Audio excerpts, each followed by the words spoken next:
आज पढ़ाने जा रही हूँ भारतीय संविधान की प्रमुख विशेषताएं। ये भी आपका इम्पॉर्टेंट टॉपिक है। एलटी में जो आएगा उससे रिलेटेड जितने भी शॉर्ट क्वेश्चंस हैं वो हम आपको बताते जा रहे हैं, समझाते जा रहे हैं। बीच बीच में अगर कुछ भी समझ में आपकी ना आए तो आप हमें कमेंट में लिख सकते हो, पूछ सकते हो। नंबर 1, भारतीय संविधान कब लागू हुआ और इसे कब अपनाया गया? तो 26 नवंबर 1949 को अपनाया गया और 26 जनवरी 1950 को लागू हुआ। संविधान बनाने वाली संस्था कौन सी थी और इसके अध्यक्ष कौन थे? संविधान सभा थी और इसके अध्यक्ष डॉक्टर राजेंद्र प्रसाद जी थे। संविधान की प्रस्तावना भारत को क्या घोषित करती है? संपूर्ण प्रभुत्व संपन्न समाजवादी पंथ निरपेक्ष लोकतांत्रिक गणराज्य। इसको याद रखिएगा। अगर एक भी शब्द आपको एमसीक्यू में मिले तो आप उसी पे ही टिक लगा दें। भारत की नागरिकता का आधार क्या है? एकल नागरिकता। एकल नागरिकता समझते होंगे, जैसे कि राज्य की अलग और केंद्र की अलग अगर नागरिकता होती है तो वो दोहरी नागरिकता कहलाती है, जैसे अमेरिका में है। लेकिन एकल नागरिकता वो होती है जिसमें आप केंद्र में रहें या राज्य में, लेकिन नागरिकता आपको एक ही मिलेगी, तो उसको क्या कहते हैं? एकल नागरिकता। यानी राज्य की और केंद्र की अलग अलग नागरिकता नहीं होगी। संविधान किस भाषा में लिखा गया? ये अंग्रेजी में लिखा गया था, लेकिन बाद में इसको हिंदी में भी ट्रांसलेट किया गया। संविधान की मूल लिपि किस लिपि में है? देवनागरी व अंग्रेजी में। पंचायती राज संबंधित संशोधन कौन कौन है? ठीक है, 73वां संशोधन। नगर पालिका संशोधन कौन सा है? 74वां संशोधन। राष्ट्रपति भारत का क्या है? संवैधानिक प्रमुख है। प्रस्तावना का अमेंडमेंट कहाँ से लिया गया है? USA, United states of America से। संविधान का मूल संरचना सिद्धांत किसने दिया? केशव नंद भारती केस ने दिया। आपातकालीन अनुच्छेद कौन से हैं? 352, 356, 360। 352 जब बाह्य आक्रमण हो जाए, 356 जब राज्यों में आपातकालीन घोषित किया जाए, 360 जब वित्तीय संकट उत्पन्न हो जाए। अनुच्छेद 21 किससे संबंधित है? जीवन व व्यक्तिगत स्वतंत्रता से।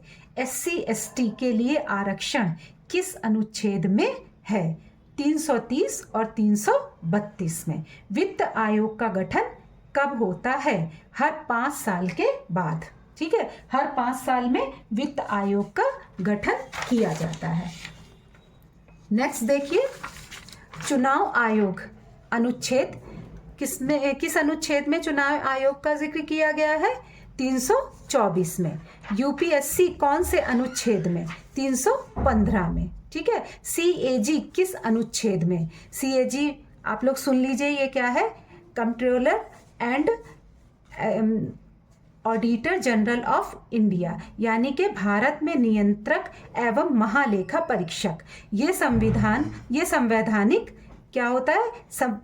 ये संवैधानिक पद होता है जो सरकार के खर्चों की जांच पड़ताल करता है। यानी कि इसको क्या कहते हैं? भारत के नियंत्रक एवं महालेखा परीक्षक, जो कि जांच करता है। किसकी जांच करता है? सरकार के खर्चे की जांच करता है। संसद का सर्वोच्च अधिकार क्या है? कानून बनाना। क्या है सर्वोच्च अधिकार? कानून बनाना। अचानक अपराध पर रोक या गिरफ्तारी किस मूल अधिकार में है? अनुच्छेद 22 में। भारतीय संघ का नाम किस अनुच्छेद में है? ठीक है, अनुच्छेद 1 में। संविधान के अनुसार भारत कितने राज्यों का संघ है? राज्यों का संघ है, लेकिन राज्यों की संख्या निश्चित नहीं है। संविधान को किसने हस्ताक्षरित किया? संविधान सभा के सदस्यों ने। संविधान में सेकुलर और सोशलिस्ट शब्द कब जोड़ा गया? 42वें संवैधानिक संशोधन 1976 में सेकुलर और सोशलिस्ट शब्द संविधान में जोड़ा गया। मूल कर्तव्य किस आयोग की अनुशंसा थी? स्वर्ण सिंह समिति की थी। ठीक है, इसके अंदर ये था कि कोई भी जितने भी मूल कर्तव्य हैं, मूल अधिकार जुड़े हुए हैं, लेकिन मूल कर्तव्यों को भी इसमें जोड़ा जाए। संविधान में संघीय तत्व कहाँ स्पष्ट हैं? 7वीं अनुसूची में।